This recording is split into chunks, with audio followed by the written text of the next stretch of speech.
एक गांव में हम देखते हैं कि एक जगह कुछ लोग एक दूसरे के साथ बात कर रहे होते हैं। उनमें से एक आदमी बोलता है कि ये तो अब हद ही हो गई। अब तक तो गांव के बाहर ही सुनने को मिलता था, अब आए दिन गांव में भी सुनने को मिल जाता है। सभी उसकी बात पर सहमत होते हैं। फिर हम देखते हैं कि राजू एक कोने में बैठकर रो रहा होता है और एक पुलिस वाला भी पास ही खड़े एक आदमी जिसका नाम हरीश है से पूछताछ कर रहा था। हरीश कहता है कि सर मुझे कुछ नहीं पता, मैं तो कल ही शहर से अपने मामा के घर आया हूँ और अगर मैंने कुछ ऐसा किया होता तो मैं यहाँ क्यों रुकता। फिर पुलिस वाला राजू के पास जाता है और पूछता है कि आपको किसी पर कोई शक है। राजू कहता है कि मुझे नहीं पता साहब, मैं तो रोज अपनी दुकान का ताला खुद ही लगाता हूँ और खोलता भी मैं ही हूँ। कभी मैंने अपनी दुकान के आसपास कोई ऐसा इंसान नहीं देखा जिस पर शक किया जा सके। यहाँ हमें पता लगता है कि राजू की दुकान में चोरी हुई है। पुलिस वाला हरीश की तरफ देखते हुए राजू से कहता है कि वो चिंता न करें, चोर बहुत ही जल्दी पकड़ा जाएगा। हरीश को समझ आ जाता है कि पुलिस को उस पर शक है कि चोरी उसी ने की है। हरीश पुलिस के पास जाता है और कहता है कि सर अगर आपको इस मामले में मेरी कोई मदद चाहिए हो तो मुझे कॉल करके बुला लेना। वो पुलिस को अपना नंबर देता है और वहां से अपने मामा के घर चला जाता है। अगले दिन पुलिस फिर से गांव में आती है और हरीश के बारे में पूछने लगती है। एक महिला पुलिस को बताती है कि हरीश तो सुबह से दिखाई नहीं दिया। पुलिस का शक और गहरा हो जाता है। पुलिस राजू के घर जाती है।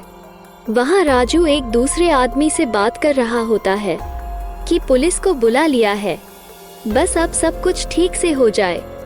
पुलिस हरीश के बारे में राजू से पूछती है तो राजू कहता है कि उसने भी हरीश को कल से नहीं देखा। वो आदमी राजू और पुलिस को अलविदा कहकर वहां से चला जाता है। पुलिस वाला भी वहां से चला जाता है। हरीश का पता न लगने पे पुलिस को यकीन हो जाता है कि चोरी हरीश ने ही की है। पुलिस वाला हरीश का दिया हुआ फोन नंबर ट्राई करता है तो हरीश फोन उठा लेता है और कहता है कि मैं आपके ही पास आने वाला था सर। ये सुनकर पुलिस वाला कंफ्यूज हो जाता है क्योंकि अब तक उसको हरीश ही चोर लग रहा था। थोड़ी ही देर में हरीश पुलिस स्टेशन में आता है और कहता है कि मुझे पता लगा कि आप मेरे बारे में पूछताछ कर रहे हैं, तो मैं खुद ही आपके सवालों का जवाब देने आ गया। पुलिस वाला कहता है कि मुझे पता है कि चोरी तुमने ही की है और अब अपना गुनाह कबूल कर लो और राजू को उसका सामान लौटा दो। हरीश कहता है कि रुकिए सर, चोरी किसने की है ये अब आपको पता चल जाएगा।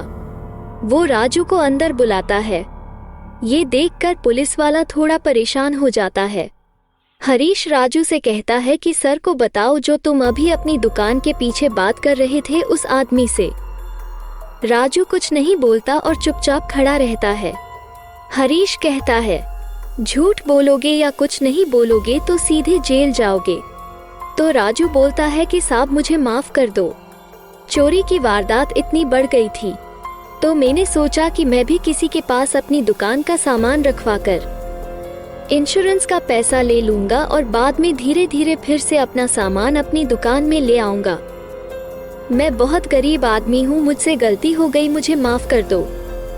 पुलिस राजू और उसके साथी को पकड़ लेती है और हरीश से पूछती है कि तुमने ये सब कैसे सुना। हरीश कहता है कि उसने सुबह राजू के घर एक आदमी को देखा था। उसके बारे में पता किया तो समझ आया कि वो दूसरे गांव में ही रहता है और वही सामान बेचता है जो राजू अपनी दुकान में बेचता था। शक होने पे मैंने उस आदमी का पीछा किया और ये सब मैंने छुपके से सुन लिया। हरीश बताता है कि वो शहर में पुलिस की ट्रेनिंग ले रहा है। कुछ समय में वो भी पुलिस इंस्पेक्टर बनने वाला है। यहाँ पुलिस वाले को पता लगता है कि हरीश एक ईमानदार और चतुर इंसान है। वो हरीश की तारीफ करता है और अपने हरीश पर शक करने पे उससे माफी भी मांगता है। हरीश कहता है सर, शक करना तो हमारा सबसे पहला काम है।